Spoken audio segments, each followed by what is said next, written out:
ಭಗವದ್ಗೀತೆಯ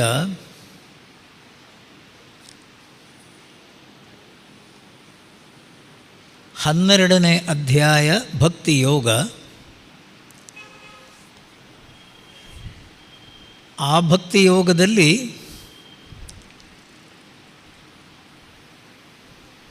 ನೀವಾಗಿ ನೋಡಿದರೆ ಪೂಜೆ ಮಾಡುವ ವಿಧಾನ ಅಲ್ಲಿಲ್ಲ,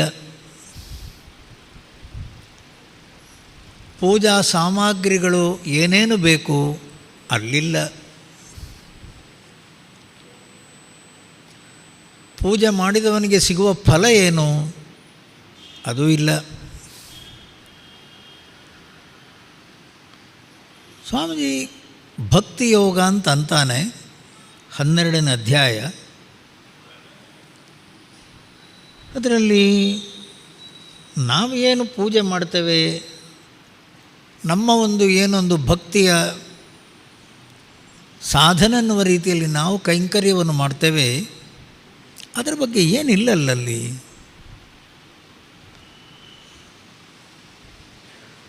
ಅಂದರೆ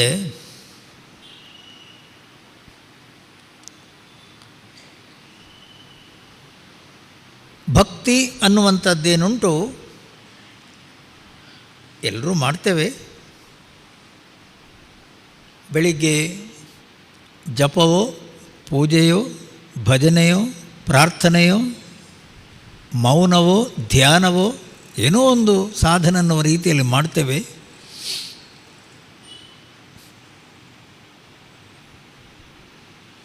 ಆ ರೀತಿಯ ನಮ್ಮ ಸಾಧನೆಯಲ್ಲಿ ನಮಗೆ ಸ್ವಲ್ಪ ಮನಸ್ಸಿಗೆ ಶಾಂತಿಯು ಸಿಗ್ತದೆ. ಆದ್ದರಿಂದ ಅದನ್ನು ಮುಂದುವರಿಸಿಕೊಂಡು ಬರ್ತಾ ಇದ್ದೇವೆ. ಭಕ್ತಿ ಅಂದರೆ ಏನು ಅಂತ ಯಾರಿಗಾದರೂ ಕೇಳಿ ಅದನ್ನು ವಿವರಿಸಿ ಹೇಳೋಕ್ಕೆ ಯಾರಕ್ಕೆ ಬರಲ್ಲ ಸ್ವಾಮಿ. ಭಕ್ತಿ ಅಂದರೆ ಏನು? ಭಕ್ತಿ ನಾವು ಪೂಜೆ ಮಾಡ್ತೇವೆ, ಆಗುವಾಗ ಏನಾಗ್ತದೆ? ಏನೂ ಆಗ್ತದೆ. ಆಗುವಂಥದ್ದೇನು? ಅದರ ನಿಜವಾದಂಥ ಅರ್ಥ ಏನು, ಮಾಡಬೇಕಾದಂಥ ರೀತಿ ಏನು, ಸಿಗುವಂಥ ಫಲ ಏನು ಅನ್ನುವಂಥ ರೀತಿಯಲ್ಲಿ ನಮ್ಮ ಹಿರಿಯರು ನಾರದಾದಿ ಮಹರ್ಷಿಗಳು, ಸನಕ, ಸನಂದನ, ಸನತ್ಕುಮಾರ, ಸನತ್ಸುಜಾತ ಎಲ್ಲ ಋಷಿಗಳು ಅದನ್ನು ವಿವರಿಸಿದ್ದುಂಟು. ಕೆಲವು ಮನಸ್ಸಿಗೆ ಅರ್ಥ ಆಗ್ತವೆ, ಕೆಲವು ಮನಸ್ಸಿಗೆ ಅರ್ಥ ಆಗಲ್ಲ.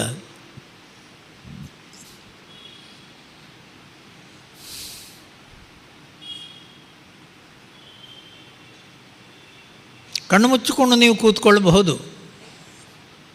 ಆ ಕಣ್ಣು ಮುಚ್ಚಿಕೊಂಡು ಕೂತಾಗ ಒಳಗೆ ಮನಸ್ಸಲ್ಲಿ ಏನು ನಡೆಯುತ್ತಾ ಇದೆ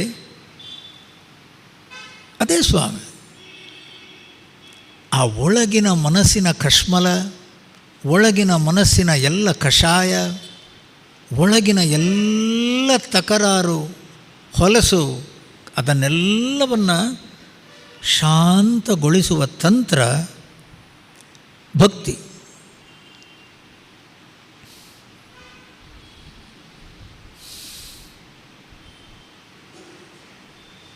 ಎಷ್ಟೋ ದೇವಸ್ಥಾನಗಳಿಗೆ ಹೋಗ್ತೇವೆ ನಾವು, ದೇವಸ್ಥಾನಕ್ಕೆ ಹೋಗ್ತೇವೆ ನಾವು, ಪೂಜೆಯಲ್ಲಿ ಭಾಗವಹಿಸ್ತೇವೆ ನಾವು, ಪೂಜಾ ಸಾಮಗ್ರಿಗಳನ್ನು ತಕ್ಕೊಂಡು ಹೋಗ್ತೇವೆ ಹೋಗುವಾಗ. ಆದರೆ ಆ ದೇವಸ್ಥಾನದ ಒಳಗೆ ಪೂಜಾ ಸಾಮಗ್ರಿಯನ್ನು ಪೂಜಾರಿಗೆ ಕೊಟ್ಟು ಅವನು ಸುಂದರವಾದ ರೀತಿಯಲ್ಲಿ ಪರಮಾತ್ಮನನ್ನು ಅಲಂಕರಿಸಿದ ಮೇಲೆ ಆ ಮಂಗಳಾರತಿಯನ್ನು ಮಾಡುವಾಗ ಕಣ್ಣು ಮುಚ್ಚಿ ನಿಂತು ಬಿಡ್ತೇವೆ, ಕಣ್ಣು ಮುಚ್ಚಿ ನಿಂತು ಬಿಡ್ತೇವೆ. ಆ ಕಣ್ಣು ಮುಚ್ಚಿ ನಿಂತುಕೊಳ್ಳುವಾಗ ಏನು ಅನುಭವ ಸಿಗ್ತದೆ, ಏನದು? ನಮ್ಮ ಮನಸ್ಸಿನ ಎಲ್ಲ ತಳಮಳ, ಮನಸ್ಸಿನ ಎಲ್ಲ ಕಲ್ಮಶ, ಮನಸ್ಸಿನ ಎಲ್ಲ ಏನೆಲ್ಲ ದುರಾಲೋಚನೆಗಳು ಮನಸ್ಸಿಂದ ದೂರ, ಮನಸ್ಸಿಂದ ಹೊರಗೆ, ಮನಸ್ಸು ತನ್ನಿಂದ ತಾನಾಗಿ ಪ್ರಶಾಂತವಾಗಿ ಆತ್ಮನ್ಯೇವಾತ್ಮನಾ ತಿಷ್ಠತಿ.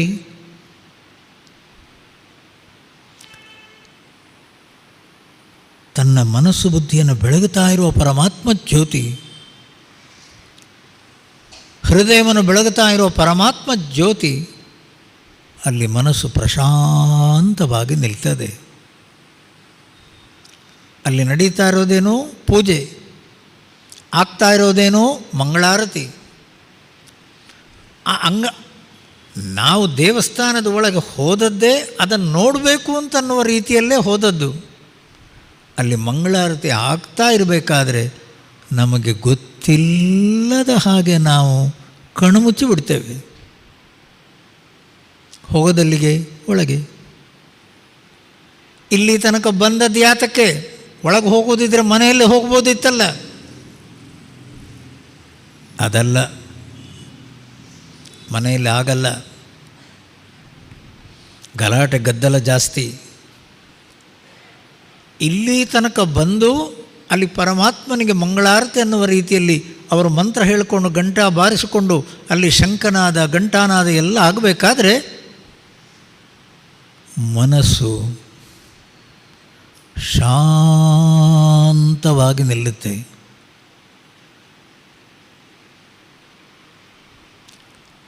ತನ್ನ ಏನೆಲ್ಲ ಹೊಲಸು ತಾನು ಕೈಯಲ್ಲಿ ಹಿಡ್ಕೊಂಡಿರುವಂಥದ್ದು, ಮುಷ್ಟಿಯಲ್ಲಿ ಹಿಡ್ಕೊಂಡಿರುವಂಥದ್ದು, ನಿನ್ನೆ ಮೊನ್ನೆ ಯಾವ್ಯಾವಾಗ ಏನೆಲ್ಲ ಘಟನೆಗಳಾದ ಎಲ್ಲವನ್ನು ಮರೀತದೆ. ಮನಸ್ಸು ಪ್ರಶಾಂತವಾಗಿ ನಿಲ್ತದೆ. ಮನಸ್ಸು ಪ್ರಶಾಂತವಾಗಿ ನಿಂತಾಗ ಶಾಂತಿ ಸುಖ ಅಲ್ಲೇ.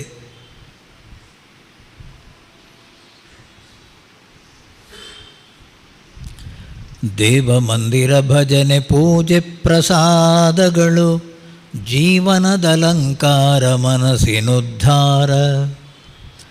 ಭಾವವಂ ಕ್ಷುಲ್ಲ ಜಗದಿಂದ ಮೇಲೊಯ್ಯುವುದು ಆವುದ ದೊಡ್ಡ ಮುಳಿತೋ.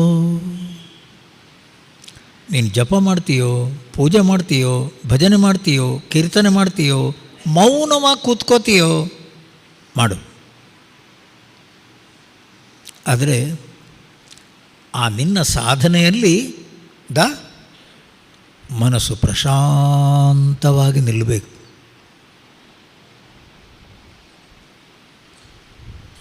ನಮ್ಮ ಅಂತಃಕರಣ ಅನ್ನುವ ಮನಸ್ಸು ಬುದ್ಧಿ ಗೊತ್ತಿಲ್ಲದ ಹಾಗೆ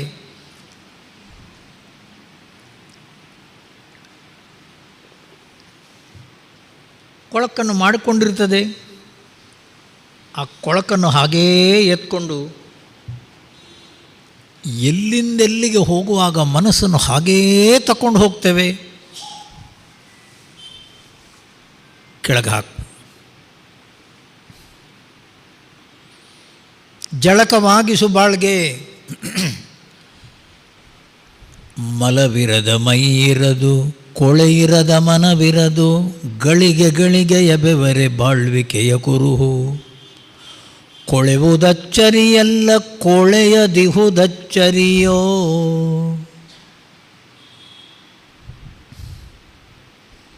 ಕೊಳೆವುದಚ್ಚರಿಯಲ್ಲ. ಅದರರ್ಥ ಏನು? ಸ್ವಾಮೀಜಿ ಯಾಕೋ ಏನೋ ಆಗಿದೆ, ಮನಸ್ಸು ಅಳುತ್ತಾ ಇದೆ, ಅದು ವಿಶೇಷ ಅಲ್ಲ. ಯಾಕೆ? ಮನಸ್ಸಿನ ಕೆಲಸವೇ ಅಳ್ತಾನೆ ಇರು. ಮನಸ್ಸಿನ ಕೆಲಸ ಅನ್ನುವಂಥದ್ದೇ ಸರಿಯಾಗಲಿಲ್ಲವದು ಸರಿ ಇದಲ್ಲವೆನ್ನುತ್ತ. ಹೀಗಾಗಬಾರ್ದಿತ್ತು ಸ್ವಾಮಿ. ಅಲ್ಲ, ದೇವ್ರು ಯಾಕೆ ಹೀಗೆ ಮಾಡಿದ ಅಂತೇಳಿ. ನಿನ್ನೆ ತಾನೇ ನೀನು ಹೇಳಿದ್ಯಾ ದೇವರು ನಾನು ನೋಡಿಲ್ಲ ಅಂತೇಳಿ. ಹೌದು, ಇವಾಗ ಯಾಕೆ ದೇವ್ರಿಗೆ ಬೈತಾ ಇದೆಯಾ? ಅದು ಹೀಗಾಗಬಾರ್ದಿತ್ತು ಸ್ವಾಮಿ. ಅದೇ ಹಾಗೆ ಯಾಕೆ ಮಾಡಿದ್ದವನು? ಯಾರು ಮಾಡಿದ್ದು? ಹೀಗಾಗಿದೆ ಘಟನೆ ಅನ್ನುವಂಥದ್ದು. ನಾನು ಬಯಸಿದಾಗ ಆಗಲಿಲ್ಲ. ಸಮತ್ವಂ ಯೋಗ ಉಚ್ಯತೆ. ಆ ಮನಸ್ಸಿನ ಪ್ರಶಾಂತತೆಯನ್ನು ಕಾಪಾಡಿಕೊಳ್ಳುವ ರೀತಿಯಲ್ಲಿ ಅದನ್ನು ಶಾಂತವಾಗಿ ಇಟ್ಕೊಳ್ತೀಯೋ, ಇದಕ್ಕನ್ನೋದು ಸ್ವಾಮಿ ಸಾಧನೆ. ಜಳಕವಾಗಿಸು ಬಾಳ್ಗೆ. ಜಳಕವಾಗಿಸು ಅಂದ್ರೇನು? ಶರೀರಕ್ಕೆ ನಾವು ಸ್ನಾನ ಮಾಡಿಸಿದ ಹಾಗೆ, ಬಟ್ಟೆ ಅನ್ನುವಂಥದ್ದನ್ನು ನಾವು ಒಗೆದ ಹಾಗೆ ಮನಸ್ಸಿಗೆ ಸ್ನಾನ ಮಾಡಿಸು. ಮಲವಿರದ ಮೈ ಇರದು, ಕೊಳೆ ಇರದ ಮನವಿರದು, ಗಳಿಗೆ ಬಳಿಗೆಯ ಬೆವರು. ಗಳಿಗೆ ಗಳಿಗೆ ಮನಸ್ಸು ಮತ್ತೆ ಮತ್ತೆ ಮತ್ತೆ ತಲ್ಲಣಗೊಳ್ತದೆ, ಗಲಾಟೆ ಆಗ್ತದೆ. ಬಾಳ್ಕೆಯಲ್ಲಿ 108 ತೊಡಕು ತಿಣಕುಗಳುಂಟು, ಕೇಳಿಕೆ ಮಣಕೆಗಳಿಗವು ಜಗ್ಗವೊಂದಿನಿಸು. ನಿಮಗೆ ಹೇಳಿ ಅಪಾಯಿಂಟ್ಮೆಂಟ್ ಕೊಟ್ಟು ಕಷ್ಟಗಳು ಬರುವುದಾ? 3 ದಿವಸದ ನಂತರ ಮಧ್ಯಾಹ್ನ 11 ಗಂಟೆಗೆ ನಾನಾ ರೀತಿಯಲ್ಲಿ ನನಗೆ ಮನಸ್ಸಿಗೆ ಅಶಾಂತಿ ಬರುವಂಥ ಘಟನೆಗಳಾಗುತ್ತವೆ. ಅದೆಲ್ಲ ಪೇಪರಲ್ಲಿ ಬರ್ತದೆ ಸ್ವಾಮಿ. ಏನು? ಈ ವಾರದ ಭವಿಷ್ಯ ಅಂತೇಳಿ. ಯಾರಿಗೆ? ಪೇಪರ್ನವರಿಗೆ, ನಮಗಲ್ಲ ಸ್ವಾಮಿ. ನಮ್ಮ ಏರು ತಗ್ಗು, ಸುಖ ದುಃಖ, ಲಾಭ ನಷ್ಟ ಅನ್ನುವ ಘಟನೆಗಳು ನಮಗೆ ಹೇಳಿ ಕೇಳಿ ಬರಲ್ಲ ಸ್ವಾಮಿ. ಬಾಳಿಕೆಯಲ್ಲಿ 108 ತೊಡಕು ತಿಣಕುಗಳುಂಟು, ಬರ್ತಾನೆ ಇರ್ತವೆ ಸ್ವಾಮಿ. ದಿನದಂತೆ ದಿನವಿಲ್ಲ, ಜನದಂತೆ ಜನವಿಲ್ಲ, ದಿನ ದಿನವೂ ಜನ ಜನವೂ ನವನವ್ಯ ಸೃಷ್ಟಿ. ನಾವು ಹೇಳಿದ ಹಾಗೆ ಜಗತ್ತಿಲ್ಲ ಸರ್. ನಾವು ಬಯಸೋದೇನು ಸ್ವಾಮೀಜಿ? ಇವತ್ತು ನಾನು ಹೇಳಿದ ಹಾಗೆ ಎಲ್ಲವೂ ಚಂದದಲ್ಲಿ ನಡೀಬೇಕು, ಎಲ್ಲವೂ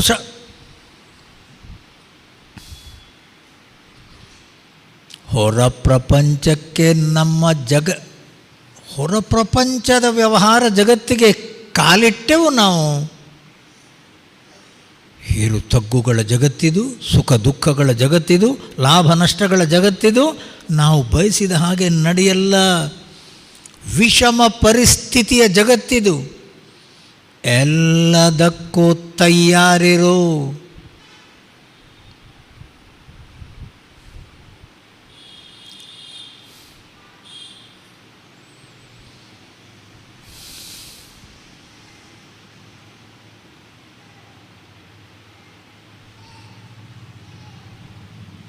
ಕೊರೋನಾ ಬರುವ ತನಕ ನಮಗೆ ಅಲ್ಲ ದೇವಸ್ಥಾನಕ್ಕೆ ಹೋಗ್ತೇವಲ್ಲ, ಹೌದು ಅಲ್ಲ, ಅಲ್ಲ ಹೀಗೆ ಅಲ್ಲ ಮಂಗಳಾರತಿ ತಗೋತೇವೆ, ಎಲ್ಲರೂ ಮಂಗಳಾರತಿ ತಗೋತೇವೆ. ಕೊರೋನಾ ಬಂದ ಮೇಲೆ ಗೊತ್ತಾಯಿತು, ಓಯ್ ಸ್ವಾಮೀಜಿ ಈಗ ಗೊತ್ತಾಯಿತು. ಏನು? ಅಲ್ಲ ಮಂಗಳಾರತಿ ತಗೊಳ್ಳೋದು ಅಂತಂದರೆ ಸ್ಯಾನಿಟೈಸೇಷನ್. ನನ್ನ ಬೆರಳುಗಳು ಪೂರ್ತಿ ಸ್ವಚ್ಛ ಆಗೋದೇ ಸ್ವಾಮಿ ಬೆಂಕಿಯ ಮೇಲೆ ಕೈ ಇಟ್ಟಾಗ. ಅಡಿಗೆ ಮಾಡ್ತಾ ಇರೋ ಅಮ್ಮನವರು ದೇವಸ್ಥಾನಕ್ಕೆ ಬರುವುದು ಬೇಡ, ಅಡಿಗೆ ಮಾಡ್ತಾ ಇರೋ ಅಮ್ಮನವರು ಅವರು ಸ್ಯಾನಿಟೈಸೇಷನ್ ಮಾಡಿಕೊಳ್ಳೋದು ಬೇಡ. ಯಾಕೆ? ಅವರು ಬೆಂಕಿ ಮುಂದೆನೇ ಇರೋದು. ಆ ಮಂಗಳಾರತಿ ತಗೊಳ್ಳೋ ಅವಶ್ಯಕತೆ ಇಲ್ಲ ಸ್ವಾಮಿ. ನಾವು ಮಂಗಳಾರತಿ ತಗೋಬೇಕು, ಗಂಧ ಇಟ್ಟುಕೊಳ್ಳಬೇಕು, ಪ್ರದಕ್ಷಿಣೆ ಬರಬೇಕು, ಮನಸ್ಸಲ್ಲಿರುವ ಎಲ್ಲ ಕೊಳಕು ಕಲ್ಮಶವನ್ನು ತೆಗೀಬೇಕು ಸ್ವಾಮಿ. ಆ ಮನಸ್ಸಲ್ಲಿ ಅದನ್ನು ಹೇಳಿ, ಮದನ ಪರಿಹರ ಸ್ಥಿತಿ ಮದೀಯೇ ಮನಸಿ ಮುಕುಂದ ಪದಾರವಿಂದ ಧಾಮ್ನಿ. ಪರಮಾತ್ಮ ಮುಕುಂದ, ಪರಮಾತ್ಮ ಕೃಷ್ಣ, ಪರಮಾತ್ಮ ವಿಷ್ಣು ಇರುವಂಥ ಆ ಜಾಗ ನನ್ನ ಮನಸ್ಸಲ್ಲಿ. ಹೇ ಮದನ, ಹೇ ಕಾಮಕ್ರೋಧಗಳ ಗಲಾಟೆ ಆಗ್ತಾ ಇರುವಂಥ ಎಲ್ಲ ಅಲೆಗಳು ಅದು ಶಮನವಾಗಲಿ. ಕಾಮಕ್ರೋಧಗಳ ಗಲಾಟೆ ಬೇಡ. ಮನಸ್ಸು ಪ್ರಶಾಂತವಾಗಿ ನಿಲ್ಲುವ ಹಾಗೆ ಶಾಂತಾಕಾರಂ ಭುಜಗಶಯನಂ ಪದ್ಮನಾಭಂ ಸುರೇಶಂ ವಿಶ್ವಾಧಾರಂ ಗಗನ ಸದೃಶಂ ಮೇಘವರ್ಣಂ ಶುಭಾಂಗಂ. ಪರಮಾತ್ಮನ ಸ್ವಾಮಿ, ನಾನು ಪರಮಾತ್ಮನ ಧ್ಯಾನ ಮಾಡುವುದರಿಂದ ಭಗವಂತನಿಗೇನು ಸಿಗಲ್ಲ ಸ್ವಾಮಿ. ಭಗವಂತನಿಗೆ ಯಾವ ಲಾಭವೂ ಇಲ್ಲ. ನನ್ನ ಮನಸ್ಸು ಶುದ್ಧವಾಯಿತು. ಎಲ್ಲೂ ಬೇಡವಾದಂಥ ಎಲ್ಲ ಕಲ್ಮಶ ಹೊಲಸು ಸ್ವಾಮಿ ಕೆಟ್ಟ ನಾತ ಬರುವಂಥ ರೀತಿಯ ಏನೆಲ್ಲ ಕೊಳಕಿತ್ತು ಎಲ್ಲ ಶುದ್ಧವಾಯಿತು. ಯಸ್ಯ ಸ್ಮರಣ ಮಾತ್ರ ಮಿತ್ರೇಣ ಜನ್ಮ ಸಂಸಾರ ಬಂಧನಾತ್ ಜಂತು ವಿಮುಚ್ಯತೆ. ನನ್ನ ಮನಸ್ಸಲ್ಲಿರುವ ಕೊಲಕು ಕಲ್ಮಶಗಳೆಲ್ಲ ಕೆಳಗೆ ಹೋದವು, ತಳಕ್ಕೆ ಹೋದವು, ಮನಸ್ಸು ನಗು ನಗುದ ಹಗುರವಾಯಿತು. ಸ್ವಾಮೀಜಿ, ಭಕ್ತಿಯ ಮಹಿಮೆ. ಶಾಂತವಾದ ಮನಸ್ಸು ಎಲ್ಲರಿಗೂ ಬೇಕು. ಪ್ರಶಾಂತವಾದಂತಹ ಅಂತಃಕರಣ, ಚಿತ್ತಶುದ್ಧಿ. ಆ ಮನಸ್ಸು ಗಲಾಟೆ ಮಾಡಬಾರ್ದು, ಮನಸ್ಸು ತಳಮಳಗೊಳ್ಳಬಾರ್ದು. ಪ್ರತಿಯೊಬ್ಬರ ಆಶೆ. ಸ್ವಾಮೀಜಿ, ಅದನ್ನು ಮಾಡಿಕೊಳ್ಳುವ ರೀತಿ ಹೇಗೆ ಅದನ್ನು ಹೇಳಿ.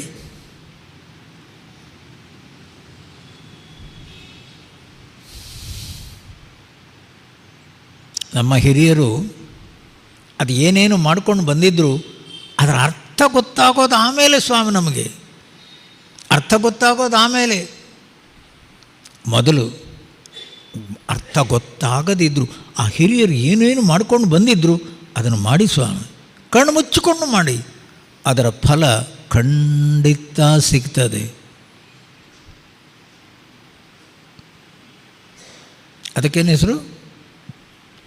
ಭಜನಾ ಸಪ್ತಾಹಗಳು, ಶ್ರವಣ ಮಾಡುವಂಥ ಕೀರ್ತನೆ. ಅದಕ್ಕೇನು ಹೆಸರು?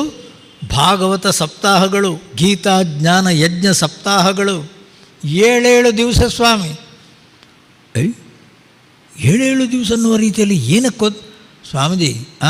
ಆ ಮನಸ್ಸಿಗೆ ಬಿದ್ದ ಕಲ್ಮಶ, ಮನಸ್ಸಿಗೆ ಬಿದ್ದ ತಳಮಳ, ಮನಸ್ಸಿನ ಎಲ್ಲ ಕೊಳಕು, ಅದು 1 ಸಲಕ್ಕೆ 2 ಸಲಕ್ಕೆ 1 ದಿವಸಕ್ಕೆ ಅದು ಹೋಗಲ್ಲ ಸ್ವಾಮಿ. 7 ದಿವಸ ಆ ಮನಸ್ಸನ್ನು ಈ ಪ್ರವಚನ ಕೇಳುವಂಥ ರೀತಿಯಲ್ಲಿ, ಪ್ರವಚನ ಕೇಳುವಂಥ ಸಂದರ್ಭ, ಮನಸ್ಸು ಪೂರ್ಣ ರೀತಿಯಲ್ಲಿ ಈ ಕಡೆ ಇರಲಿ. ನಿಮಗೆ ಗೊತ್ತಿಲ್ಲದ ಹಾಗೆ ನೀವು ಹೊರಗೆ ಹೋಗುವಾಗ ಮನಸ್ಸು ಪೂರ್ಣ ಹಗುರ ಹಗುರ ಹಗುರ ಹಗುರ, ಚಿಂತೆ ಸಂತೆಗಳಿಗಿಂತ ದೂರ, ಹೊಲಸು ಕಲ್ಮಶಗಳಿಗಿಂತ ದೂರ, ಮನಸ್ಸು ಪ್ರಶಾಂತವಾಗಿ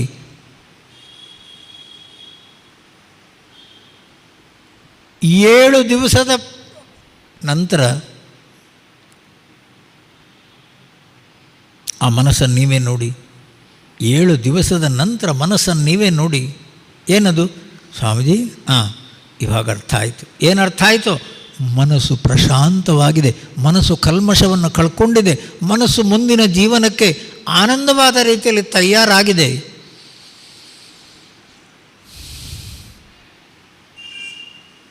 ಆದರೆ ಜಗತ್ತಂದ್ರೇನು? ಮತ್ತೆ ಬೀಳ್ತದೆ ಪೆಟ್ಟು. ಹೊರ ಜಗತ್ತನ್ನುವಂಥದ್ರಲ್ಲಿ ನಾವು ಬದುಕ್ತಾ ಇರುವಾಗ ಸ್ವಾಮಿ, ನಮ್ಮ ಹತ್ರ ಹೇಳಿ ಕೇಳಿ ಬರಲ್ಲ ಸ್ವಾಮಿ. ತೊಡಕು ತಿಣಕುಗಳು, ಸಮಸ್ಯೆ ವಿಚಿತ್ರ ರೀತಿಯಲ್ಲಿ ಸ್ವಾಮಿ, ಒಂದರ ಮೇಲೆ ಒಂದರ ಹಾಗೆ ತಾಳಿ ಮೇಲೆ ಮೆಲನೊಮ್ಮೆ ಧಾಳಿ ರಭಸದಿನೊಮ್ಮೆ ಹೇಳದೇನೆ ಕೇಳದೇನೆ ಬಹನು ವಿಧಿರಾಯ. ಬೀಳ್ತದೆ ಸ್ವಾಮಿ ಪೆಟ್ಟು, ಮತ್ತೆ ಹೊಲಸಾಗ್ತದೆ, ಮತ್ತೆ ಕಷ್ಟಗಳು ಬರ್ತವೆ, ಮತ್ತೆ ತಳಮಳಗೊಳ್ತದೆ, ಮತ್ತೆ ಮನಸ್ಸನ್ನು ಪ್ರಶಾಂತಗೊಳಿಸುವಂಥದ್ದು ಸ್ವಾಮಿ. ಅದಕ್ಕೇನು ಹೆಸರು? ನಡೀತಾನೆ ಇರಬೇಕು ಸ್ವಾಮಿ.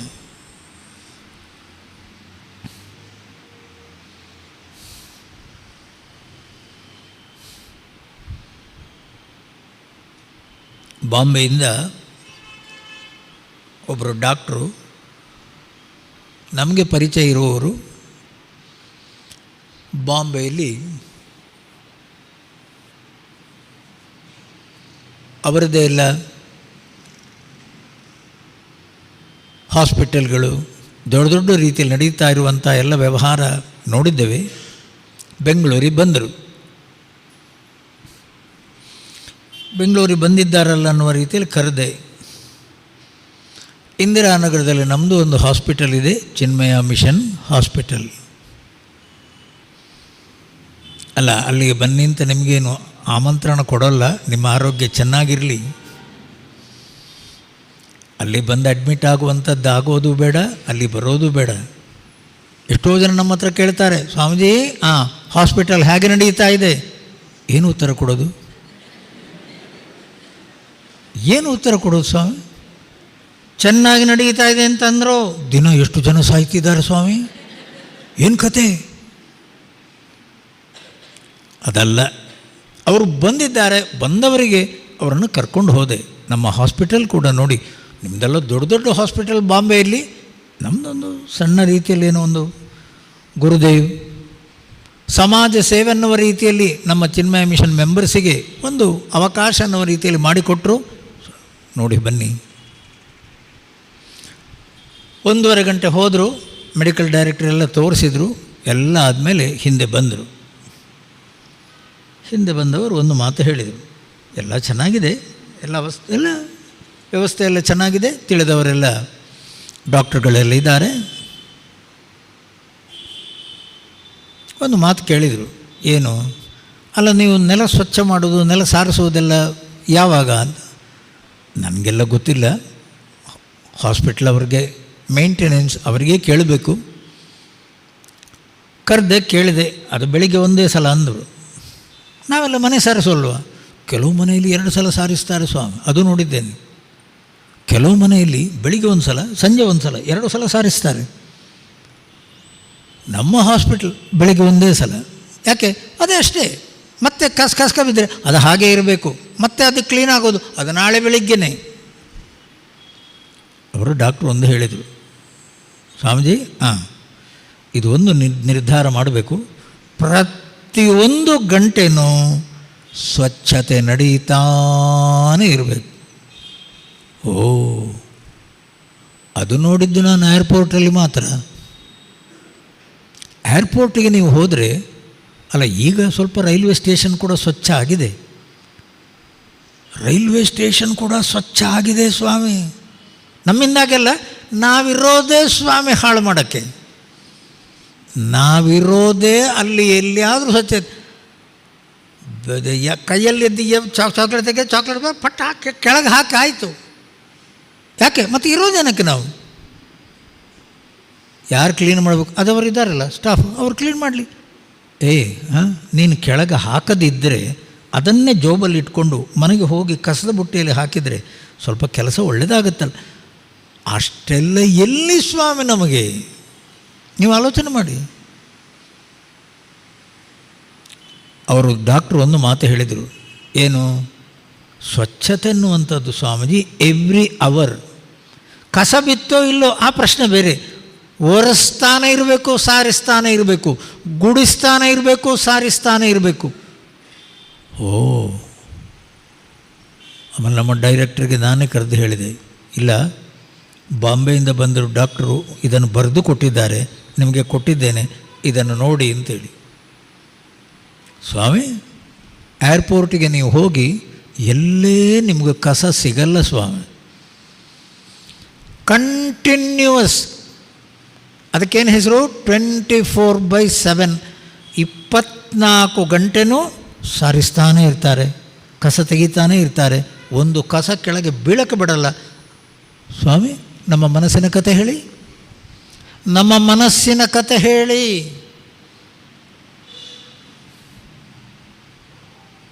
ಇವಾಗ ಹೇಳಿ,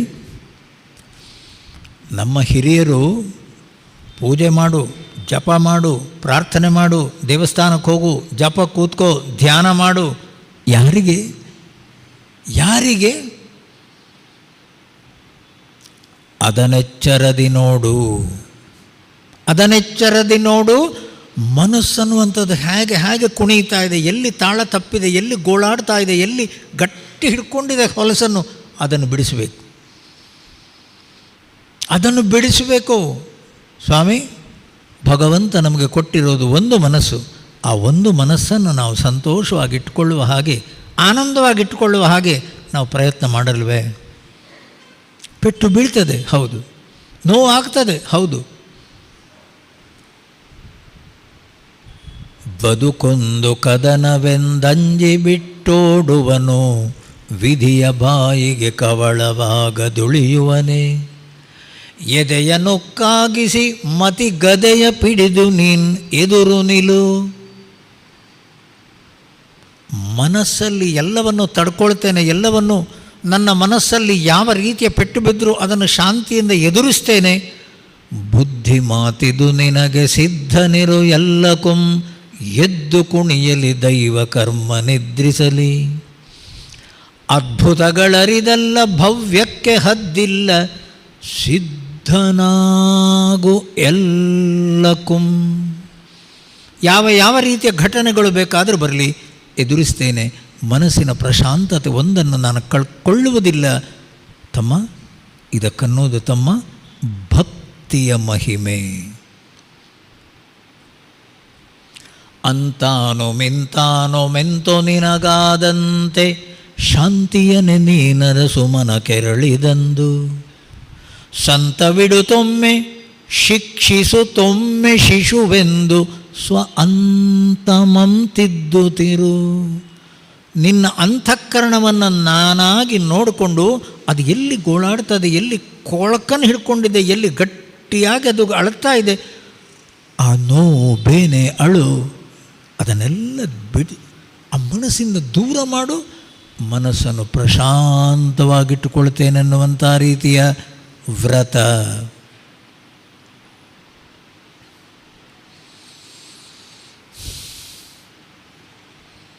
ನಮ್ಮ ಹಿರಿಯರು ಏನು ಹೇಳೋದೇಳಿ, ತಮ್ಮ ಎಷ್ಟೆಲ್ಲ ನೀನು ಪಾಪವನ್ನು ಮಾಡಿದರೂ ಕೂಡ ಕೋಟಿ ಜನ್ಮ ಕೃತಂ ಪಾಪಂ ಸ್ಮರಣೇನ ವಿನಶ್ಯತಿ. ಜಾಸ್ತಿ ಹೇಳಬೇಕಾ ಸ್ವಾಮಿ?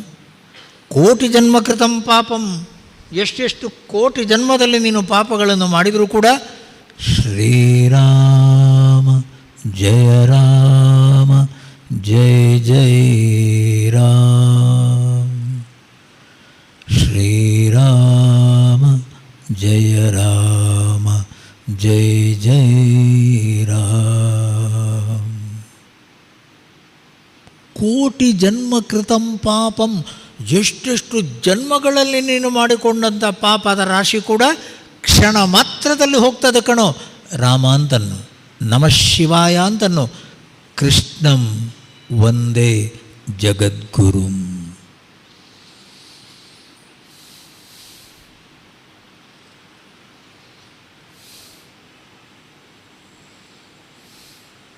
ಅಲ್ಲ, ಆರಂಭದಲ್ಲಿ ನಮಗೆಲ್ಲ ಸ್ವಾಮೀಜಿ ಕುಲದೇವತಾ ಅಂತಾರೆ, ಇಷ್ಟದೇವತಾ ಅಂತಾರೆ, ಮನೆಯಲ್ಲೊಂದು ಪೂಜಾ ಕೋಣೆ, ಆ ದೇವಸ್ಥಾನಕ್ಕೆ ಹೋಗು, ಏನು ಅಂತ ಅರ್ಥ ಆಗ್ತಿರಲಿಲ್ಲ ಸ್ವಾಮೀಜಿ.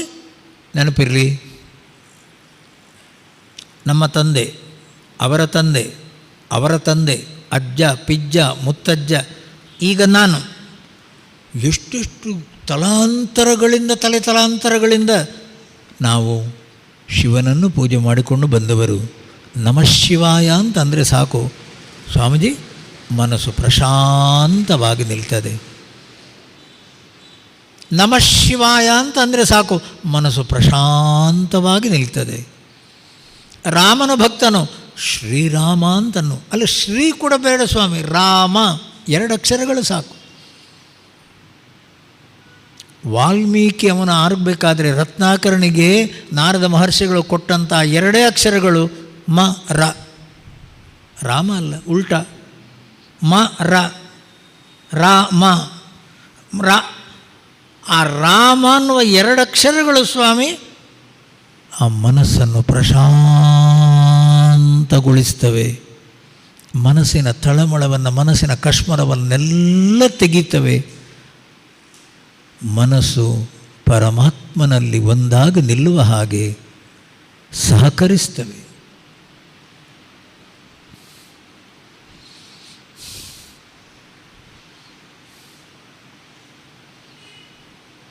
ನಿಮ್ಮ ಮನಸ್ಸು ಬುದ್ಧಿಯ ಕೆಳಗೆ, ನಮ್ಮ ಮನಸ್ಸು ಬುದ್ಧಿಯ ತಳದಲ್ಲೇ ಭಗವಂತನ ಆವಾಸ ಸ್ಥಾನ.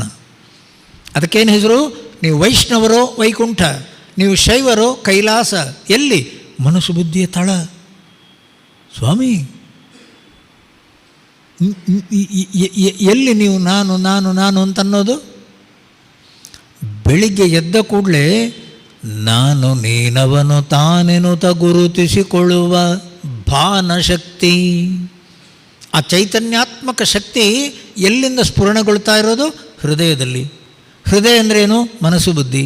ಮನಸ್ಸು ಬುದ್ಧಿಯಲ್ಲಿ ನಾನು ಅನ್ನುವ ರೀತಿಯಲ್ಲಿ ಅದು ಬರಬೇಕಾದ್ರೆ ಆಶ್ರಯ ಯಾರು?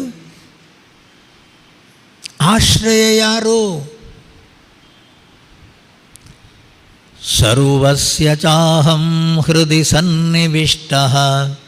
ಸರ್ವಸ್ಯ ಚ ಹೃದಯ ಅಹಂ ಸನ್ನಿವಿಷ್ಟಃ. ನಾನೇ ಅರ್ಜುನ, ಎಲ್ಲರ ಹೃದಯದಲ್ಲಿ ಪರಮಾತ್ಮ ಜ್ಯೋತಿಯಾಗಿ ಎಲ್ಲರ ಮನಸ್ಸು ಬುದ್ಧಿಯನ್ನು ಬೆಳಗುತ್ತಾ ಇರುವ ಜ್ಯೋತಿ, ಆ ಪರಮಾತ್ಮ ಜ್ಯೋತಿ, ಚೈತನ್ಯಾತ್ಮಕ ಜ್ಯೋತಿ, ಕ್ಷೇತ್ರಜ್ಞ. ಮನಸ್ಸು ಬುದ್ಧಿಯನ್ನು ಬೆಳಗುತ್ತಾ ಇರುವ ಜ್ಯೋತಿ. ಧಿಯೋ ಯೋ ನಃ ಪ್ರಚೋದಯಾತ್, ಧಿಯೋ ಯೋ ನಃ ಪ್ರಚೋದಯಾತ್. ನಃ ಧಿಯ, ನಮ್ಮೆಲ್ಲರ ಬುದ್ಧಿಯನ್ನು ಅದು ಯಾರು ಸ್ವಾಮಿ ಬೆಳಗ್ತಾ ಇರೋದು? ಯಹ ಪ್ರಚೋದಯತಿ,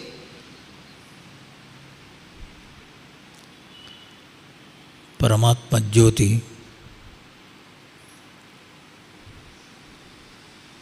ಅದಕ್ಕೆ ಒಳಗೆ ಹೊರಗೆ ಅನ್ನುವಂಥದ್ದಿಲ್ಲ. ನಾವು ದೇಹವನ್ನು ಆಶ್ರಯಿಸಿಕೊಂಡು ನಾವು ಹೇಳೋದು ದೇಹದ ಒಳಗೆ, ದೇಹದ ಹೊರಗೆ. ಸುಳ್ಳು.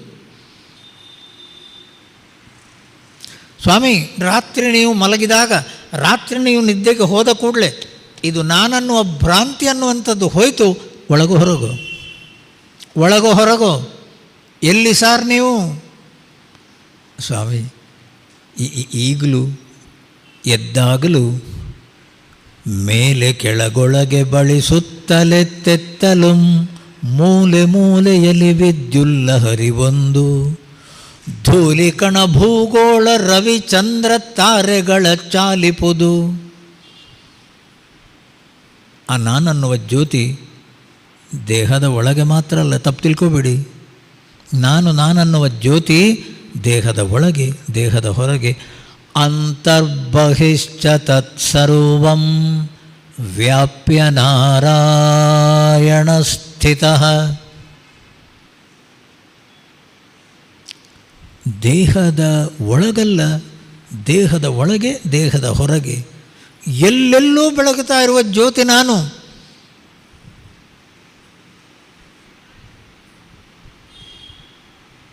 ಆಲೋಚನೆ ಮಾಡಿ. ಸರ್ವವ್ಯಾಪಕವಾದ ಜ್ಯೋತಿ ನಾನು. ಈ ದೇಹ ಕಂಟುಕೊಂಡು ನಾನು ತಿಳ್ಕೊಂಡದ್ದು ಈ ದೇಹ ಬೇರೆ, ನಿಮ್ಮ ದೇಹ ಬೇರೆ, ಜಗತ್ತು ಬೇರೆ, ನಾನು ಬೇರೆ, ಎಲ್ಲ ಬೇರೆ ಬೇರೆ ಬೇರೆ ಅನ್ನೋದು ಸ್ವಾಮಿ ದೇಹದಲ್ಲಿ ನಾನನ್ನುವ ಭ್ರಾಂತಿ. ದೇಹದಲ್ಲಿ ನಾನನ್ನುವ ರೀತಿಯಲ್ಲಿ ನಾವು ಬೆಳಿಗ್ಗೆ ಎದ್ದಿದ ಕಂಟುಕೊಂಡ ನಂತರ ಒಳಗೆ ಹೊರಗೆ.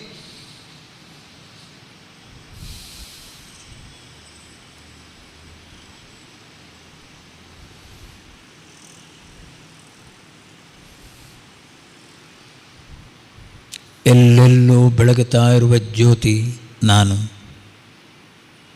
ಆನಂದ ಸ್ವರೂಪ ನಾನು. ಶಾಂತಿಯ ನೆಲೆ ನಾನು. ಅದು ಸ್ವಾಮಿ, ಆ ಜ್ಯೋತಿ ಎನ್ನುವಂಥದ್ದು ಚೈತನ್ಯ. ಅದು ಮನಸ್ಸು ಬುದ್ಧಿಯಲ್ಲಿ ಹರಿಯುವಾಗ ಮನಸ್ಸಿನ ಕುಣಿತ, ಈ ಮನಸ್ಸಿನ ಕುಣಿತ ಅನ್ನುವಂಥದ್ದು ಸ್ವಾಮಿ ನಮ್ಮ ಸಂಸಾರ. ಆ ಮನಸ್ಸಿನ ಕುಣಿತವನ್ನು ಮಾಡಿಕೊಳ್ಳದೆ, ಮನಸ್ಸಿನ ಗಲಾಟೆಯನ್ನು ಮಾಡಿಕೊಳ್ಳದೆ ಬದುಕುವುದಕ್ಕೆ ಪ್ರಯತ್ನ ಮಾಡು. ಅದಕ್ಕೇನು ಹೆಸರು? ಕರ್ಮಸು ಕೌಶಲಂ ಯೋಗ.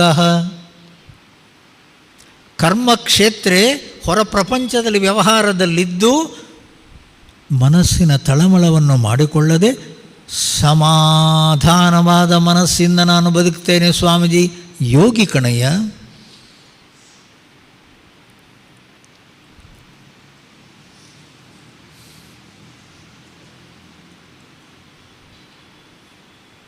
ನಾವೆಲ್ಲ ತಿಳ್ಕೊಳ್ಳೋದು ಹೇಗೆಂದರೆ, ಅದಕ್ಕೇನು ಹೆಸರು ಹೇಳಿ? ನಾವೆಲ್ಲ ತಿಳ್ಕೊಳ್ಳೋದೇನು? ದೇವಸ್ಥಾನಕ್ಕೆ ಹೋಗೋನು ಭಕ್ತ, ಕಣ್ಣು ಮುಚ್ಚಿಕೊಂಡು ಒಂದು ಕಡೆ ಧ್ಯಾನಕ್ಕೆ ಕುಳಿತುಕೊಂಡವನು ಯೋಗಿ ಅಲ್ಲ. ಸಂಸಾರವನ್ನೆಲ್ಲ ಬಿಟ್ಟು ಈ ಬಟ್ಟೆ ಹಾಕ್ಕೊಂಡವನು ಸನ್ಯಾಸಿ. ಇದೆಲ್ಲ ನಾವು ತಿಳ್ಕೊಂಡದ್ದು ಸ್ವಾಮಿ ಅಲ್ಲ. ಓಯ್ ಯೋಗರತೋವಾ ಭೋಗರತೋವಾ ಸಂಗರತೋವಾ ಸಂಗವಿಹೀನಃ. ಸಂಗರತಃ ಅವನಿಗೆ ಮದುವೆ ಆಗಿದೆಯೋ, ಸಂಗವಿಹೀನಃ ಅವನು ಏಕಾಂಗಿ ಆಗಿದ್ದಾನೋ, ಭೋಗರತಃ ಊಟ ಮಾಡಿಕೊಂಡು ಸಂತೋಷವಾಗಿದ್ದಾನೋ, ಯೋಗರತಃ, ಅವನು ಎಲ್ಲವನ್ನು ಬಿಟ್ಟುಬಿಟ್ಟು ಮನಸ್ಸನ್ನು ಪ್ರಶಾಂತವಾಗಿಟ್ಕೊಂಡಿದ್ದಾನೋ. ತಮ್ಮ ಅವನಿಗೆ ಮದುವೆ ಆಗಿದೆಯೋ ಇಲ್ಲೋ, ಅವನು ಒಬ್ಬಂಟಿಗನಾಗಿದ್ದಾನೆ ಇಲ್ಲೋ, ಅವನು ಯುವಕನೋ, ಅವನು ವೃದ್ಧನೋ, ಅವನು ನಾವದನ್ನೆಲ್ಲ ಕೇಳೋದು ಸ್ವಾಮಿ. ನಾವು ಕೇಳೋದು ಯಾವುದು? ಯಸ್ಯ ಚಿತ್ತಂ ಬ್ರಹ್ಮಣಿ ರಮತೆ. ತಮ್ಮ ನಿನ್ನ ಮನಸ್ಸಿನ ಸ್ಥಿತಿ ಏನು? ಸ್ವಾಮೀಜಿ ದೇವರ ಆಶೀರ್ವಾದ, ಎಲ್ಲೇ ಹೋಗಲಿ ಮನಸ್ಸನ್ನು ಶಾಂತವಾಗಿಟ್ಕೊಳ್ತೇನೆ ಸ್ವಾಮೀಜಿ. ಅದನ್ನು ಅಲುಗಾಡುವುದಕ್ಕೆ ಬಿಡಲ್ಲ, ತಾಳ ತಪ್ಪುವುದಕ್ಕೆ ಬಿಡಲ್ಲ. ಆ ಮನಸ್ಸಿನ ಪ್ರಶಾಂತತೆಯನ್ನು ಕಾಪಾಡಿಕೊಳ್ತೇನೆ. ತಮ್ಮ ಪರಮ ಭಕ್ತ ನೀನು, ಪರಮ ಯೋಗಿ ನೀನು.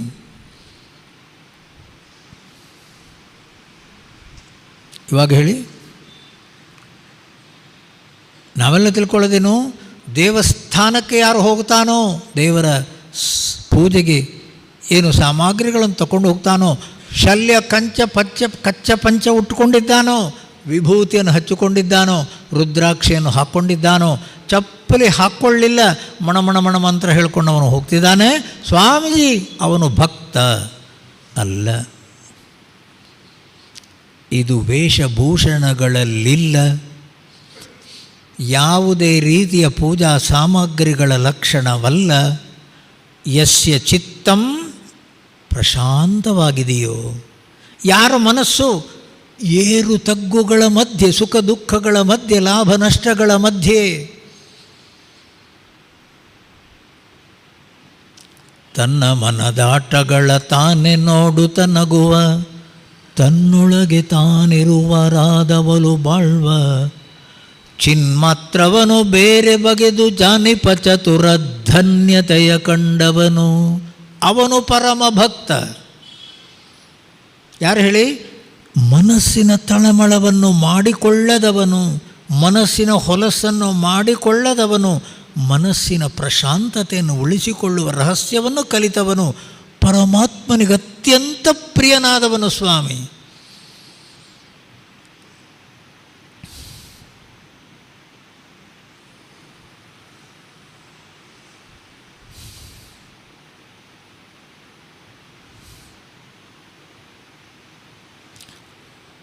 ಆತ್ಮಾರಾಮ ಆನಂದರಮಣ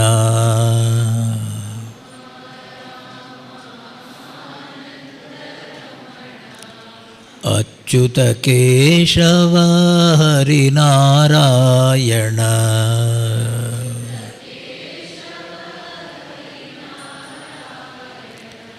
ಭವಭಯಹರಣ ವಂದಿತ ಚರಣ, ಭವಭಯ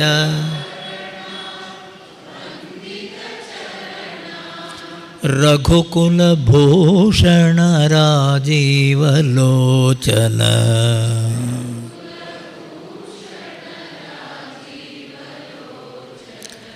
ಆದಿನಾರಾಯಣ ಅನಂತ ಶಯನ,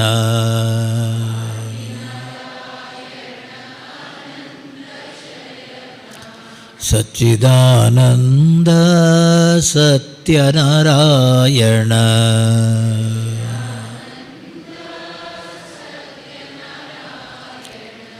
ಆತ್ಮಾರಾಮ ಆನಂದರಮಣ,